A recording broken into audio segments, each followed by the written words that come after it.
Hey everybody, and welcome back for another video. In today's video, we're talking about the big new movie, Spider-Man No Way Home. This is the third film in the Tom Holland trilogy. Um, Obviously, he's been in other Marvel films before, but this is one that's specifically about Spider-Man. Today, we got our guest with us. We got Tony again. Tony, Sweet. thanks for being with us. We Of appreciate you. course. Tony is, in my opinion, much more smarter in the Marvel universe. So I'm very excited to hear his thoughts on the movie. I think I'm more of a casual Marvel watcher. Um, but we're going to kick it off. Just some little tidbits to tell you in the beginning. This video is going to be filled with spoilers. So if you do not want to know what happened in this movie and you want to go see it for yourself, turn the video off now and then come back and then you can hear our thoughts on what happened in this movie. Another thing, as you may know, and you probably saw, there's no spoilers in the thumbnail. There's no spoilers in our backgrounds.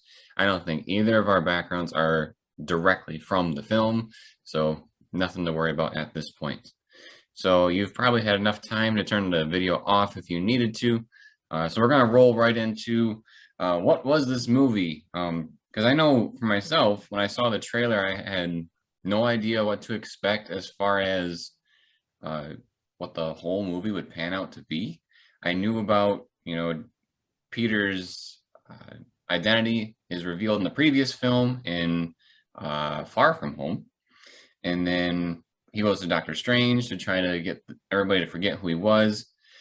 He keeps talking about different people he wants to remember who he was, and he keeps messing with the spell, and things go crazy. Doctor Strange tries to contain it, but let's just say some odds and ends don't actually get all contained into that spell. Some weird things start to happen, and eventually Peter starts hearing these noises. I don't know if everybody can hear them or not. I kind of feel like they can't based on something that happens later in the movie. We hear these like little tings, and what that means is that somebody from another Spider-Man universe is popping into his universe. And the first one we see is Doc Ock that comes into play. Um, Eventually, we see the Goblin, we see Electro, Sandman, and the Lizard from The Amazing Spider-Man. Most of the people are from the original Spider-Man series with Tobey Maguire and Sam Raimi as the director. And then Electro and Lizard are from The Amazing Spider-Man, which is Andrew Garfield's Spider-Man. Moving throughout the film, we kind of figure out that this movie is about, some of the characters understand that other ones are dead at certain points. And so this gives Peter the idea, well, if I can fix them before I send them back, then maybe I can save them. Those things come at a cost. We'll probably talk about that a little bit more in the more I detailed. have thoughts on that. Yes, we will. Yeah, so we'll leave that to that part, but there are some major consequences to Peter's want to save these people. He has it in his heart to save them, and it's great and everything, but like we said, he learns very quickly that there are major consequences. Moving along from that, he figures out this way to be able to save them all, and they're all kind of on board at first, but that's when it really takes the twist. Some of the villains start to believe, hey, maybe this isn't right, and they want to turn on Peter Parker. And so they do. And then a lot of crazy things happen. I'll leave that a little bit as a mystery. But ultimately, he gets his butt kicked and he feels like everything is at a loss. And we are reminded that his friend, is it Ned is his name? Mhm. He has one of Doctor Strange's Sling rings. sling ring. Okay, thank you. Say it looks Mhm. like brass knuckles, but sling rings, and he's playing with it. He's trying to see his friend Peter, and be able to see how he's doing, what's going on, and in the process, he's actually doing something else. We see Peter in this, or Spider-Man, I should say, in the circle that he makes, and the very first Spider-Man that comes out of that circle turns out to be Andrew Garfield's Amazing Spider-Man. He takes off his mask and we see who he is. Everybody in the movie theater claps. At least that's what my experience was. And then a little while later, Ned tries again in the same scene to see his friend Peter. And we get who I think everybody was really, really wanting to see in this film. And that was Tobey Maguire's Spider-Man. And the applause was even louder than our Andrew Garfield's in my theater.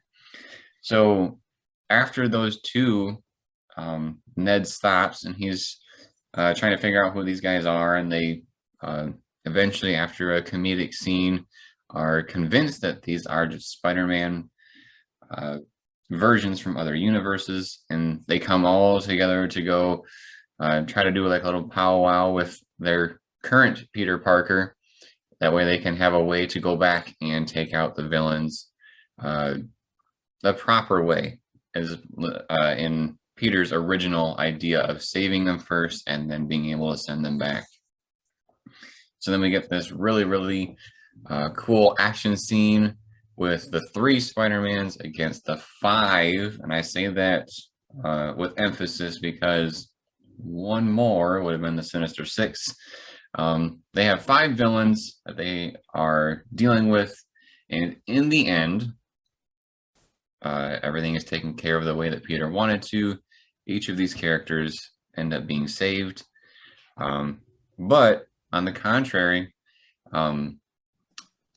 everybody does end up forgetting Peter because he figures out that that is the way to save everything. The multiverse is crashing around them, and everybody that knows who Peter Parker is trying to come after them. And the way that he figures out to save everybody is if everybody forgets who he is. So they actually go back and do that spell. Everything is taken care of. And we're kind of left at a point where only Peter knows that he's Spider-Man in the Tom Holland universe.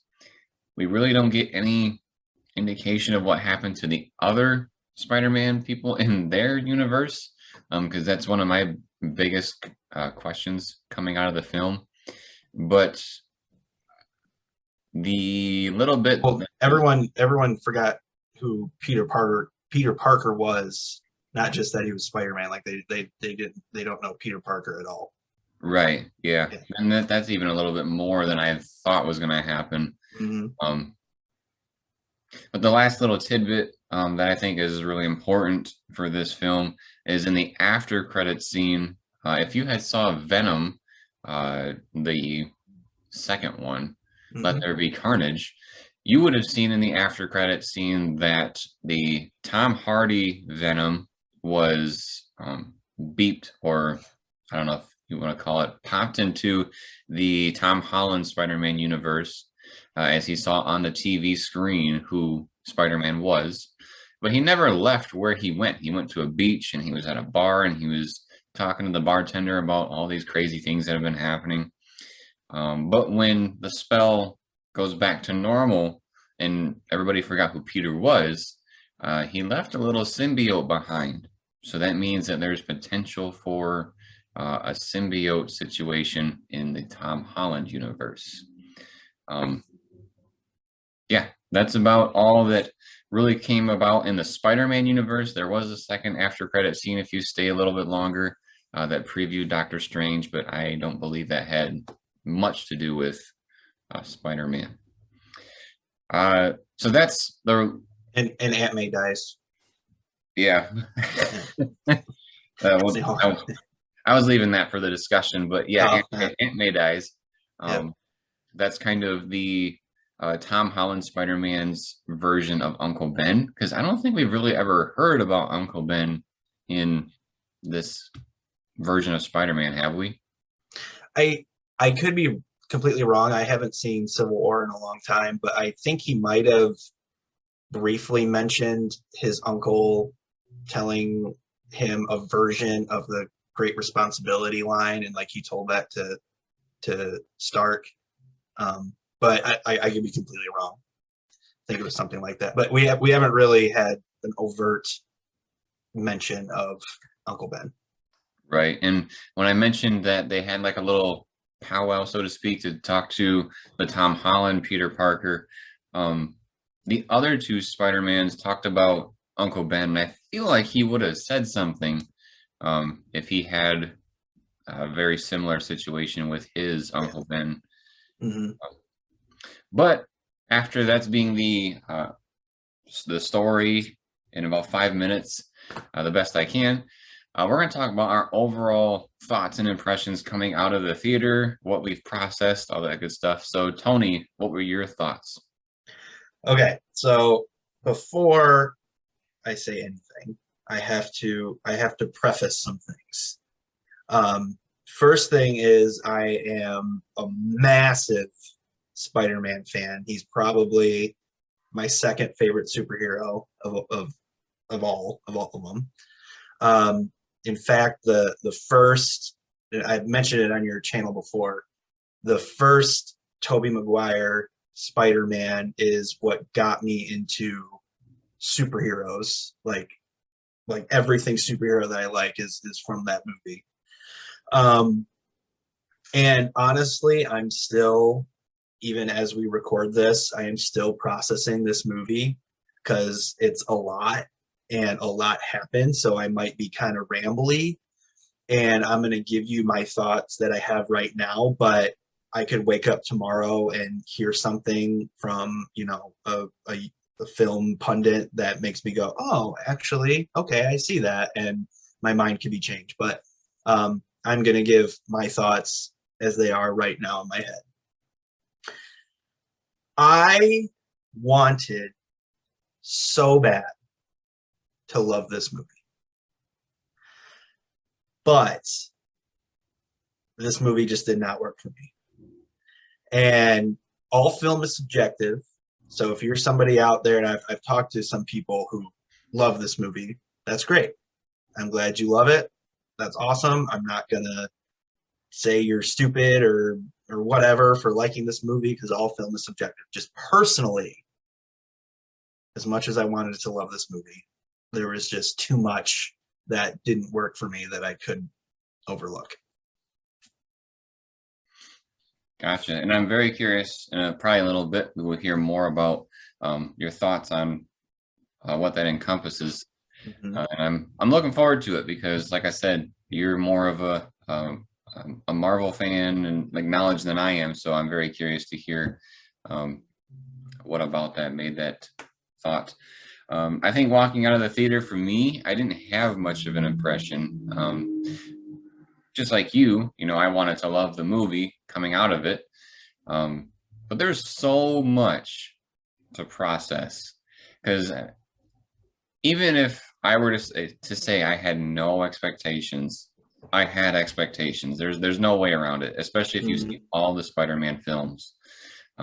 With all the rumor and the analysis of trailers, like you know that the other two Spider-Man are going to be in this film, so you start fantasizing about what's going to happen with all three of them. And so coming out of the theater, you know, I kind of thought to myself, um, was this what I really wanted? And I would say to a point, no, it wasn't quite it. It was very close, but I don't know if I would say it was quite it. However, I will say on the contrary, I really want to see it again. I really want to see the film a second time. I've told my wife plenty of times, you know, like, you know, if movies weren't so expensive, I'd probably go see it again. But I'm probably just going to wait till it comes out on 4K or Disney Plus to be able to see it again. One thing that I really hope that happens before we get into the nitty gritty of everything, one thing that I really hope that happens is that there's a director's cut because there's been so many articles that are coming out that are saying that they cut so many little tidbits out of the film that they think, you know, would have flushed it out a little bit more in like different characters. Apparently Harry was supposed to be in the film, but it wasn't in there. I just read an article yesterday that said that that was cut. Um, so yeah, I hope for a director's cut so I can get a little bit more of what was in this film. But initial thoughts are I really wanted to like it. Still don't know which side I really fall on, but I really want to see it again. That's fair. I can respect that. Now, I hadn't heard anything about Harry supposed to be in this film. Was that they actually shot scenes with him and then was cut, or he was just in like an early draft of the script? It was scenes that were shot. So the article was talking about, I think it was an interview with Tom Holland, and he had said that he filmed scenes with this person that was supposed to play as Harry, and then when he went to the screening for the film, he immediately contacted the person that he had the scenes with, Harry, the actor that played Harry, I forget who it was, and told him like, "Hey, it's not in the film. Sorry to say," kind of a thing. Gotcha. And he felt really bad because of, it, it could have led to much bigger things, as we know Harry from the other Sure. series. Anyway, So yeah, well, what are the pros and cons in your opinion of this film? well, I'm gonna suggest this. Do you maybe want to go first because I'm probably gonna talk a ton. I can go first. Yeah, that's Okay. fine. So pros, I loved seeing the previous villains in this film, and I loved that they were the original actors. And one thing that I loved even more was when I found out William Dafoe said to the I don't know if it would be the director or it's probably just straight up Marvel because they signed him. He said in his contract that he gets to do his own stunts. So I thought Yeah, I heard that. Yeah. that was really cool. And I listened to the interview about it, and he said, you're more invested into the character if you're actually feeling all the aspects of the character. And so I really, really respected that. I thought it was really cool. And then you have, I don't know his name, but the actor that plays Otto Octavius that says he Mhm. did it purely for the money. And I think that was a joke, but I think it was too. uh, funny nonetheless. Mhm. I really enjoyed the villains. I was kind of hoping a little bit for there to be some sort of new villain to Tom Holland's universe. If I'm forgetting something, feel free to correct me when I'm talking about this stuff. But there was the five villains. There was the original Goblin, Otto Octavius, and Sandman, and then the Amazing Spider-Man's Lizard and Electro. There was a lot of potential to have the sixth, which is what I was really hoping for this film to be Sinister Six. If you haven't played the Spider-Man video game, there's a lot of parallels between this movie and that video game, and I was having a lot of hopes for that to actually happen. Some other pros, obviously, the two Spider-Man from the past came back. Andrew Garfield and Tobey Maguire, I thought were really great. I felt like the chemistry worked really well. I felt like Tobey Maguire's Spider-Man looked significantly older compared to Andrew Garfield's Spider-Man, which was interesting. I felt like Andrew Garfield's Spider-Man didn't look like he aged at all. But it makes me wonder where Tobey Maguire's Spider-Man is at that point in his life. Some cons, I would say, were in the very beginning, I thought the pacing was a little off. I felt like that the cliffhanger that they had from, I keep getting all these Far home from home. Far From Home, thank you. Yeah. I felt like the cliffhanger from that was basically used to start this movie, but then it was kind of like shove it under the rug so we can get into what we need to, kind of a thing. But even at that, it took a decent amount of time. It felt like at least 20 minutes of the film was dealing with that and getting this spell working from Doctor Strange. Yeah, the pacing was an issue for me, but I would say other than that, I felt like the fight scene at the end could have had a little bit more. I felt like it paralleled the Spider-Man 3 fight a little bit much. And that's not necessarily a good thing because I felt like the original Spider-Man 3 end fight was kind of short. There wasn't much that I really didn't like. So I was the casual watcher. Uh, so I'm very interested to hear what Tony has to say. All right, here we go. So in addition to being a superhero aficionado, I'm also just in general a big movie buff. So I might, I have that lens on as well. So the things I liked, because I'm gonna lay a lot of criticism at this movie, but there were some things that I liked. The first thing I'm gonna say is I think it's just something I need to get out there as something I liked because I'm not gonna lie, the more I think about it, the less I like. But as of right now, I'm just gonna say it. So um, I did like the arc of Tom Holland's Spider-Man. I thought he faced a lot of choices that he had to make like the truly like true to the character heroic, Spider-Man esque sacrifices. Like obviously at the very end where he decides to have people forget about him. That's obviously like a huge sacrifice. That's very true to the character, true to the comics. I thought him helping Ned and MJ getting into MIT. I thought that was a very age appropriate kind of again like kind of a love letter to the character, so to speak, because like of course like Spider-Man, young adult's gonna help his friends with with his powers and stuff like that. So I did like that. That kind of made me feel emotion. um Next thing I liked is again, as much criticism as I'm going to lay at the feet of this movie, I am not a heartless, soulless monster. I had a huge shot of nostalgic dopamine when all the Spider-Men were together interacting. I mean, like, come on, like that's just that's I was smiling ear to ear every time they were all interacting with each other. And I leaned over to my wife a few times. I'm just like, I can't believe I'm seeing this. Like, Mhm. if you told me that this would happen when I was a young lad, like I would be like, yeah, whatever. That's not going to happen. But the superhero genre keeps stepping their game up, and I thought that was really cool. I was concerned for a second though that because I wouldn't be shocked if this was the case, just with COVID and just knowing how movies are made. When they first showed up, based on how the shots were edited together for the first kind of section, and they might have done this for a few parts, but the way the shots were edited, you just saw the Andrew Garfield and Tobey Maguire in their own frame.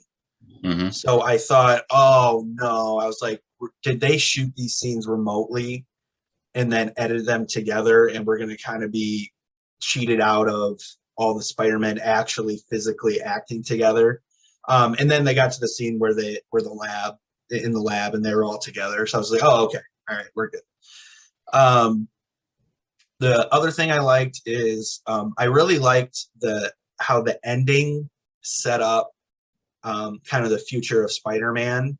It's almost interesting, and I didn't think this is where the film was going, but this Tom Holland trilogy seems to have served in a way like an origin story to like the whole character, like figuring out who he is and how to be Spider-Man and stuff like that.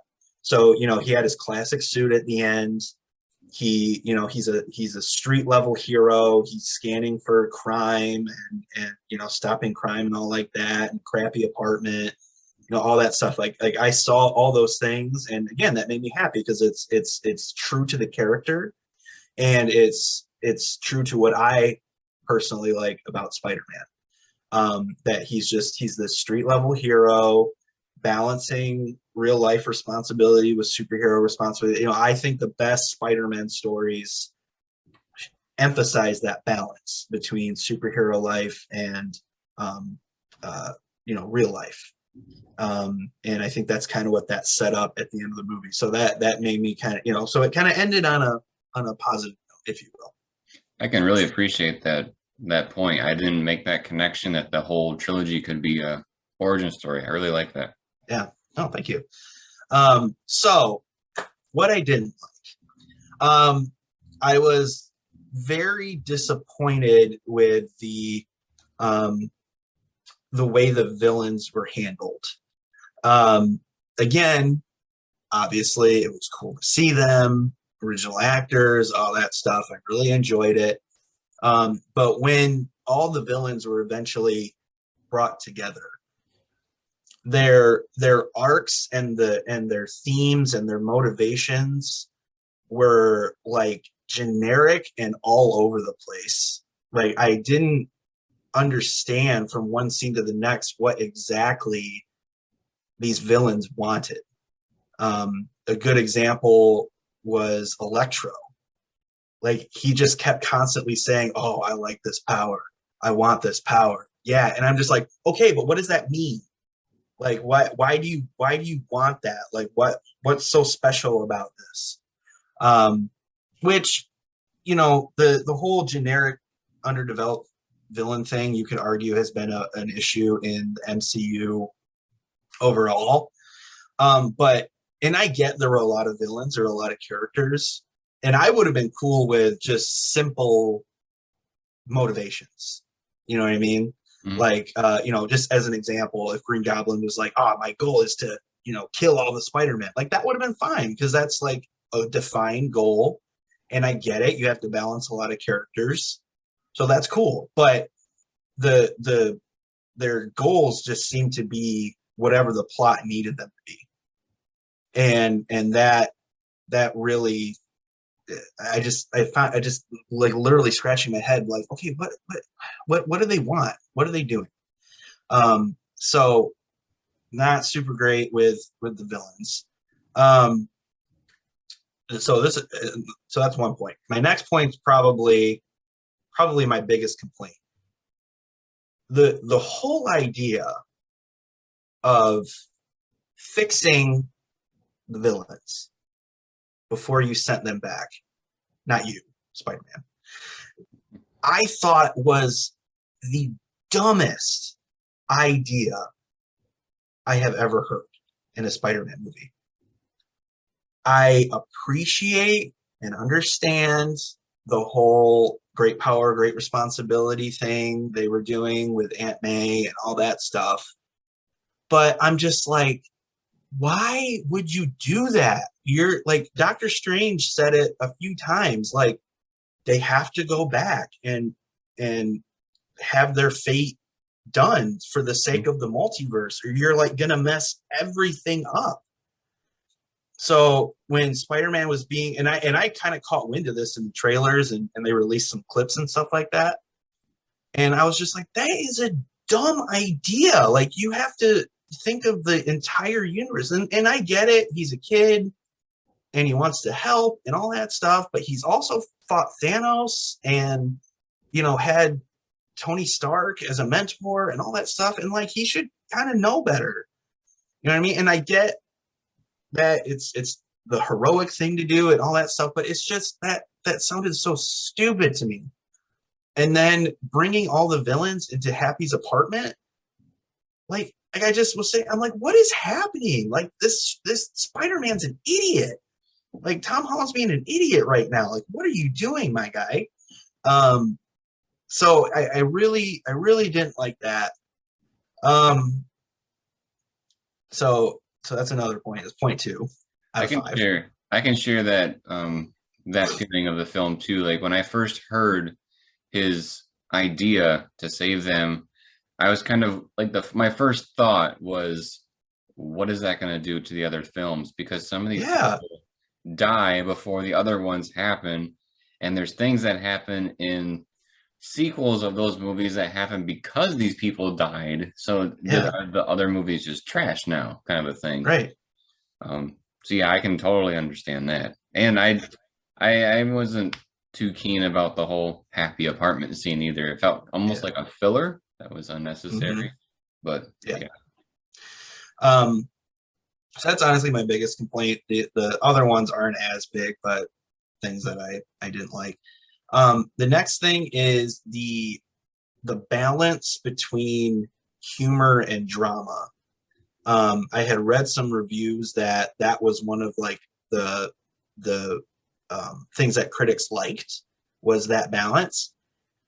And I have seen much, much worse in movies, but I don't think that balance was struck as great as the reviews suggested.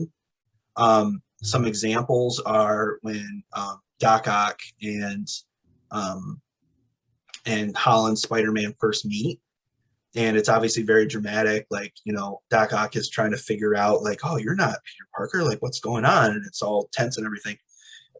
And then Holland connects his suit with arms, and then and then the music changes to like boom, boom, boom, boom, boom, and then like you know the arms are moving, and I that didn't work for me. I thought that that should have stayed dramatic the whole time, especially with Doc Ock figuring things out. Um, I also thought it was weird that I don't know if this necessarily connects with this point, but I was really confused when Tobey Maguire got stabbed at the end of the movie, and then he just got up and was like, "Oh, I've been stabbed before," and there's like no markings on his suit because the I'm assuming he was stabbed with that blade Hmm. that was on Greek, and that was a long blade. So like I expected to like see it come through his stomach or something like that, but so I thought that was kind of weird. And the at the beginning when Parker and MJ are walking into the school and there's all like the protesters and everything and they're walking kind of slow. I thought the music choice for that was very, very odd. It was more upbeat, and I thought that should have been like a low, like oh, you know, like a very dramatic, because that's like scary, you know. Especially Hmm. you know we're both teachers, like kids walking into a school with all that stuff. It's like I probably should have stayed a little bit more emotional, but um, so that's that point. Um, I'm almost done. I'm sorry, I told you I'd be Oh, rambling. really? Um, the next point is I want to talk about fan service really quick.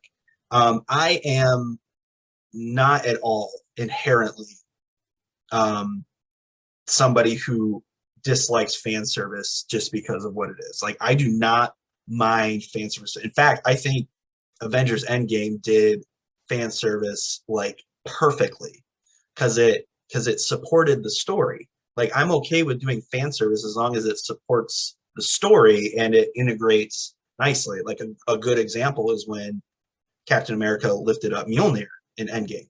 You know, Thor was taken out, Iron Man was taken out, you know, Cap was kind of beat up. So his only option is to, you know, lift Thor's hammer, and that was something that was teased in Age of Ultron, and that works. That's good. But I did feel like some fan servicey moments kind of stopped the momentum of the movie, and it was just kind of like, hey, look at this.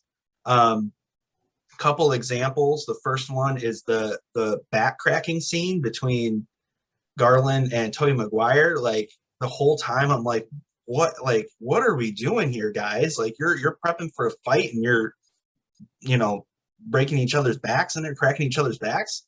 Yeah, I did chuckle when Tobey Maguire was like leaning on the things. He's like, "Oh, my back," because that's a joke from the I think the first one or maybe no second one. And if they just did that and then kind of moved on, I don't think I'd have an issue. But they sat and had this dialogue, and then Andrew was like, "Oh, you want me to crack your back for you?" And just the whole time, I'm just like, "Guys, like, stop it. What are we doing here?" Um, and also, and I'm probably going to get a lot of heat for this, but um, Daredevil showing up in the beginning, Matt Murdock. Um, Again, don't get me wrong. I'm not a soulless creature. I loved Charlie Cox as Daredevil in the Daredevil show. I love, love, love, love, love that Daredevil show. And it was cool to see him. Absolutely.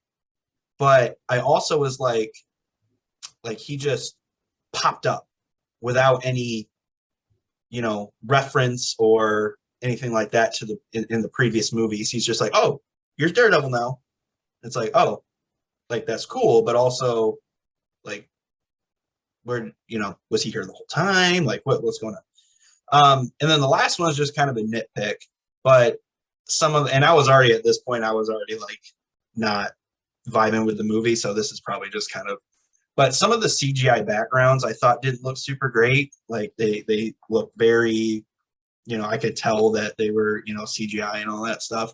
But that's just a nitpick. I don't really like bad CGI. I don't really put like level to movies that much. It's just something I noticed. So yeah, that is in a nutshell. Those are my thoughts on the movie. So I will say, so a couple more of your points. I tried to interrupt as least amount as possible. Um, the one where you mentioned where Tobey Maguire's Spider-Man got stabbed, I felt like just like you, how that was kind of like a wasted thing because nothing seemed to happen. mhm. The people next to us like almost yelled in the theater because they thought he was going to die. I And did too. I did too. to my point or to my thoughts, I was like, I was almost hoping that he was because it would have shown because he had earlier in the movie told Tom Holland Spider-Man, about the consequences of his actions and that this revenge is bad. Mhm. And Tom Holland's beating the crud out of the Goblin and he wants to kill him. I felt that because he gave in to that, that the consequence of losing Tobey Maguire might have Mhm. been a little bit more emphasis on that point from Tobey Maguire's Spider-Man. Yeah, that's good. I really like that idea, and that would have been a good move. Another thing to that note, I was very confused at why Tom Holland was going nuts on the Goblin because um, all three Spider-Man like literally just had a conversation about being above your kind of primal instincts and being like a true hero, and Tom Holland seemed to be okay with that and into it. And then he just starts beating the crap out of the Goblin, and I'm just like, didn't you just have a conversation with two Spider-Men about this, and now you're like losing your mind? I don't know. But at the same time, because like you mentioned in this video, we're both teachers. How Mhm. many times have we told a student one thing, had a heart-to-heart conversation, and they go off and do it immediately? That's very true. That's very true. The other one that you mentioned, trying to remember what it was oh, the whole back cracking and stuff, and how there was like Mhm. some wasted time in there. I felt the same way. I didn't when I saw that on film. Like I get it, they were trying to build some chemistry between these characters, but just like you, I felt like it was like a wrong place, wrong time kind of a thing. Mhm. Uh, Especially because the villains are coming. They Yeah. just there's better ways to prepare yourself. And if it was a filler, I think I'd rather have a filler someplace else. Mhm. Like Like if they wanted to get that joke in there about his back, like I appreciate that. I laughed at that. I thought that was very funny. But that could have been put like literally anywhere. Like they could have been fighting the villains, and he could have been like knocked somewhere, and then he hits. He's like, oh my back, and then they keep going like that. That would have been better.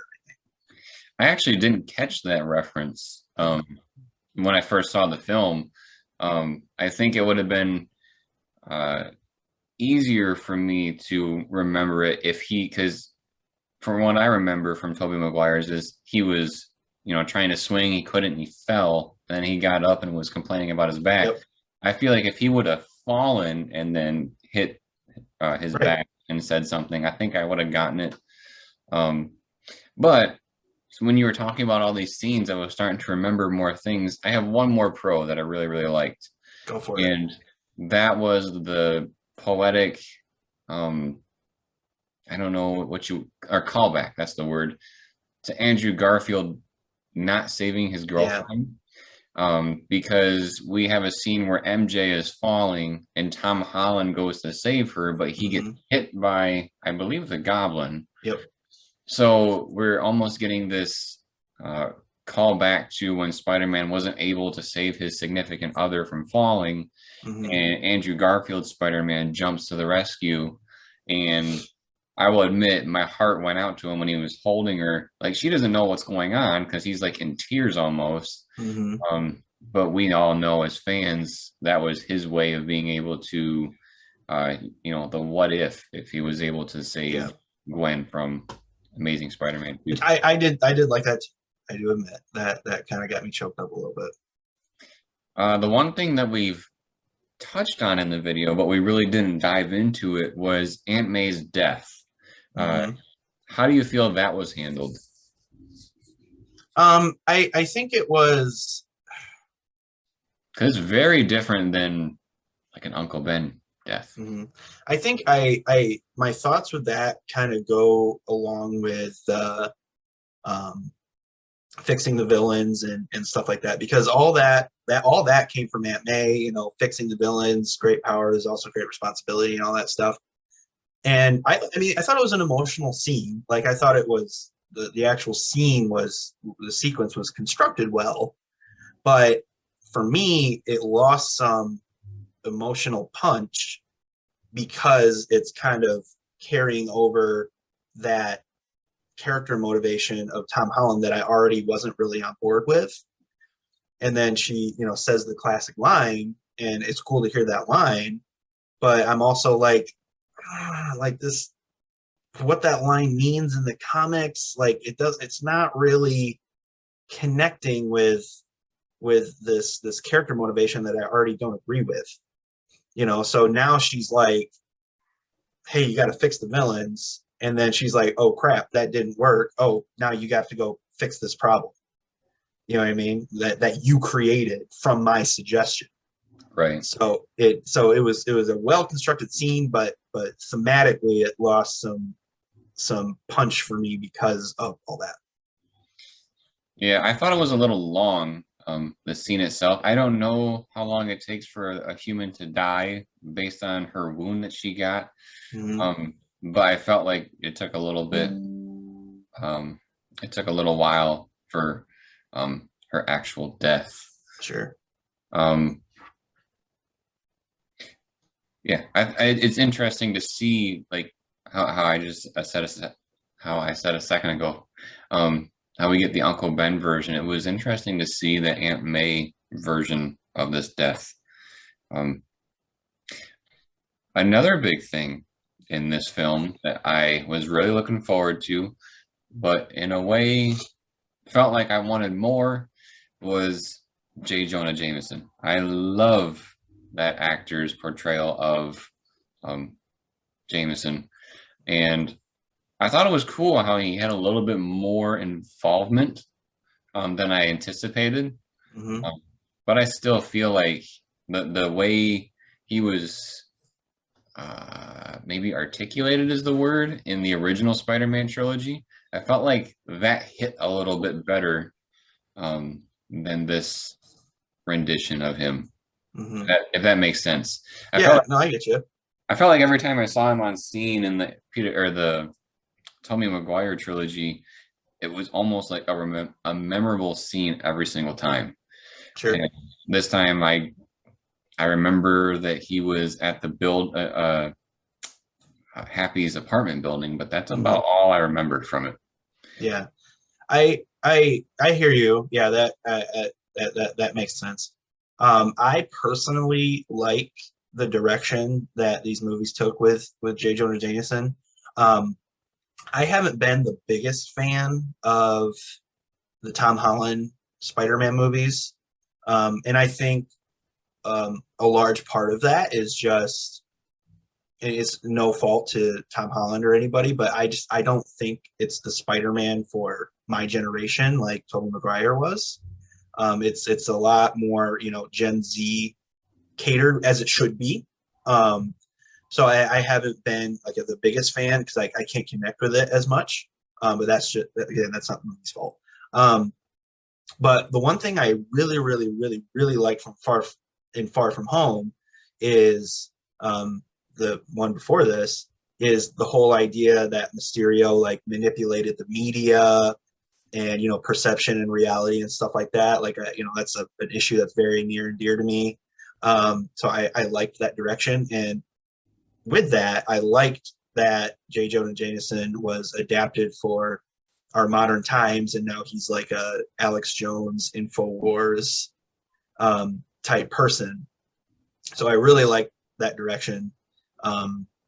So yeah, I mean that's pretty much it. I like I like that direction that he went in. But to your point, maybe perhaps the acting wasn't as iconic as the Maguire ones, but I like that direction. I don't know if I would say the acting wasn't as iconic. I felt like he just wasn't written to be iconic, if that makes sense. Sure. Because I felt like he had the standard J. Jonah Jameson type stuff where he's on screen and blasting Peter Parker. Hmm. Um, but even something as small as in Spider-Man 3 when they're all watching the big battle and he doesn't have a camera and he talks to that little girl about buying Oh, a camera, just hmm. little things like that. Yeah, It's like, oh, that's the I joke. got you. Yeah, Um, another cool thing that I remembered, and I wish I would have been able to pause the movie at this point, was near the end when they were showing that the multiverses were converging and they were all coming for yeah, Spider-Man. I wish I could have paused it and been able to see who all the villains were that were standing. yeah. The only one that I could pick out, no problem, was Rhino, because he was Okay. a very big one right in front. But Luckily, that's what we have the internet for.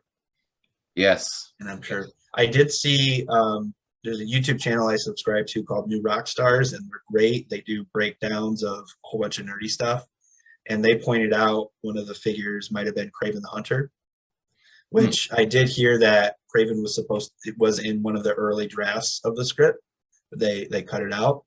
Um, so there's also that. But yeah, I was looking too very intently. yeah.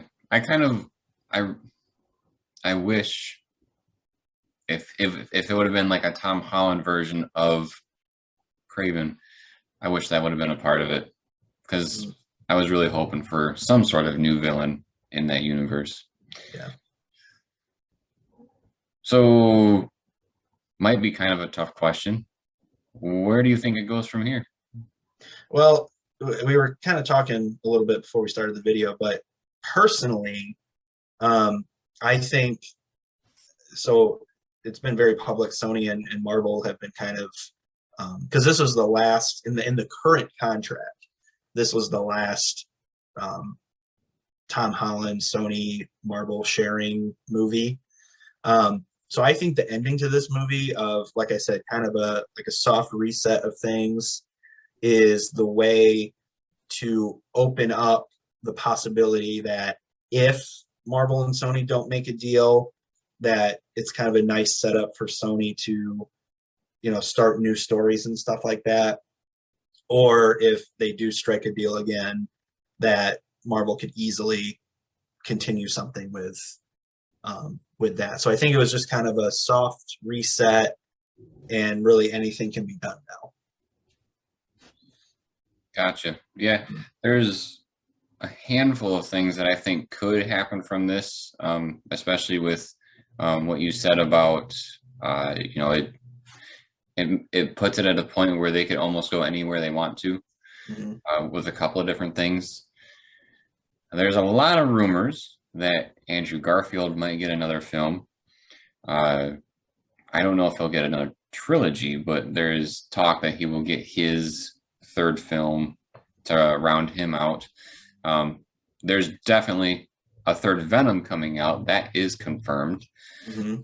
Uh, I'm curious to see if Andrew Garfield is what pops up in that one. Um, for Tom Holland's universe, I have no clue where Yeah. it's going. Um, I hope that we get to see another one just because I Mm-hmm. think it's a cool version of him, Mm-hmm. but I don't. I have zero idea of where it's going. With the after credit scene, I could see it going towards the symbiote route, but that's my only hint from the movie. And before um, Eddie Brock and Venom went back to their universe, I don't remember if it was Venom or Brock. But they mentioned like, oh, we should go to New York and meet this guy. So that I was kind of hoping that was the direction, but then they went back to their universe. I'm like, oh, dang it. Hmm.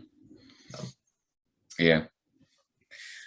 Um, trying to think if there's anything else that I really liked from it. That's I should say this because I don't want people to interpret that I thought this movie was a dumpster fire, because I didn't. I don't think there's such thing as the perfect movie. I think every movie has some flaws to it, some more, some less.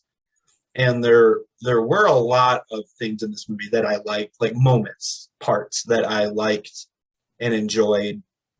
And I think if a I tend to when somebody likes a movie, it's when the flaws are minimal and the good stuff, outweighs that, right? And there were a lot of moments in this movie that I liked. It's just there were the things that I didn't like were so numerous that I couldn't just brush those aside and be like, oh, but there's also these things. You know what I mean? So I like I said, I'm still processing. I'm still very mixed. I kind of am leaning towards not, and I've been phrasing it as this movie did not work for me, and it might work for you, and that's great. It's just personally, it didn't work for me. The things that I didn't like kind of outweighed the things I did, but there were things that I did like. yeah, I would agree that it's not a perfect movie.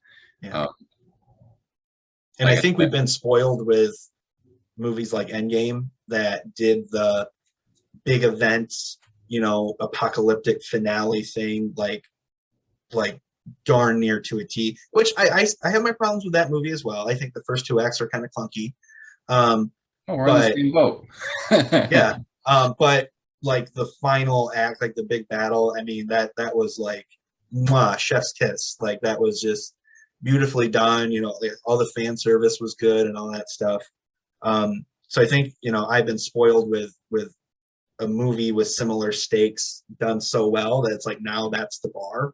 You Hmm. know, if this movie came out in like the early 2000s, I think it would have like blown people away. But yeah, there were things that I did like. It's just that balance. Right. Yeah, I was starting to wonder if we were going to have differing opinions on Endgame because you're talking it up quite a bit. But Yeah. yeah, I feel the same way about that one. If we had the channel around when Endgame was the thing, it would have been Hmm. a good discussion. Um, I think that's about it. I think so. I think I got everything out of my system. Now I can now I can sleep well at night. Yeah, I will say that still processing the film. I Yep. still there's it's weird. It's almost like an empty feeling. I don't know what it is. It's just when I think about the movie, it's like, did I really like it? Did I not? And it's just unsure. Yep. It I'm with you. and I think it's because there's just so much to process. There was a lot of emotional twists in the film, and I know Yeah. coming out of the theater, I felt a little weird about that too. I was just like, wow, that was a roller coaster. Hmm. So yeah, I tell you what, man, these like big event crossover movies are kind of starting to exhaust me a little bit. Like, because you had Endgame, which was like so emotional for me, and then this one, just the sheer amount of things happening, and then I don't remember if it's next year, maybe the year after, we have Flashpoint coming, which is like, it's called The Flash, but it's from the Flashpoint story. So it's like that's going to be DC's like big event crossover multiverse thing. And I was thinking about that as I was watching this movie, and I was just like, oh gosh, there's going to be another one of these things, like these big emotional, exhausting things. I'm hoping I can get into that one.